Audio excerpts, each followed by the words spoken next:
is not a rescue system. Prayer is a lifestyle.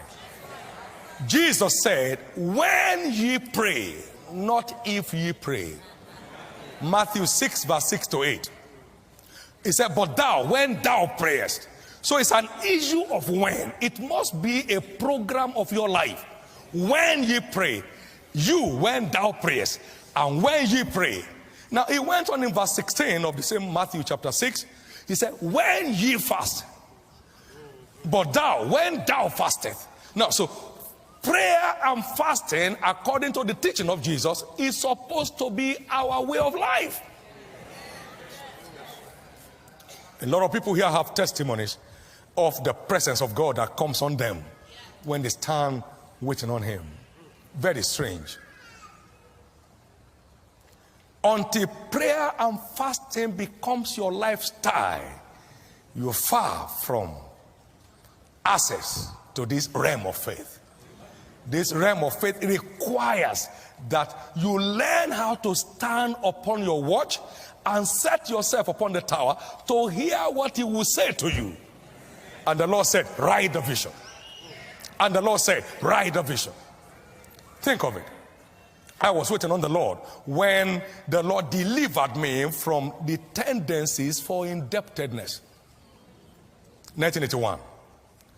And I saw in my Bible, waiting on the Lord, Deuteronomy chapter 15 verse 6. He said, the Lord thy God blesses you as he has promised you, and thou shalt lend unto many nations, but thou shalt not borrow. And I said, why? He said, because the borrower is servant to the lender. I said, but why, Lord? He said, and you cannot serve two masters. We have to choose one and despise the other. I said, Lord, I choose you.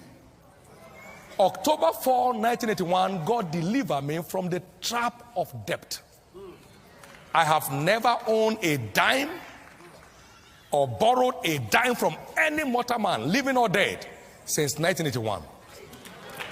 God has been. Now see, when you wait on the Lord, he said, then shall your light break forth out of obscurity. Your light will break forth as the morning. We need a breaking forth. When we are away from the body, we are present with the Lord. We need to know how to be present with the Lord. Most of the things working in my life today, they came by waiting on the Lord. And it's working. It's working. 1982, I started and I said, God, show me the secret of kingdom prosperity. And I took the Copeland's books and my Bible to wait on the Lord for 3 days. On the third day, light broke out. And the Lord said, my son David, my prosperity plan is not a promise, so it does not answer to prayers. It's not a promise, there's no respect for fasting. My prosperity plan is a covenant. Until your part is played, I am not committed. Direct rhema from heaven. And I said, what is my part? Why the earth remaineth? Seed time and harvest shall not cease.